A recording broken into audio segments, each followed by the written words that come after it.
to my YouTube channel again. So guys, in this video we will see how to create a histogram in your project library.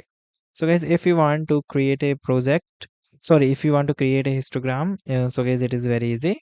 For this guys, you simply go to your first of all you load your project. Okay, for loading the project, simply go for open and go to your desktop menu, and if you want to go any other, so you just choose here. After that, guys, after that you simply go and open your file. So guys, here you see that I am already uh,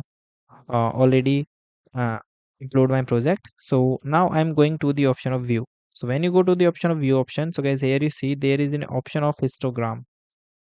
So guys, when you click the option of histogram, so guys, here you can check that all your histogram are shows here with their dedicated name, like Green Peter, Non Stackberg, rather Era Jones, and Dominic Demels. All of these things are shows here. And if you want to do more things, so guys, you also add the filter, sorting, and the grouping. So this is the way that you can create the histogram in your project library. So guys, thank you and have a nice day.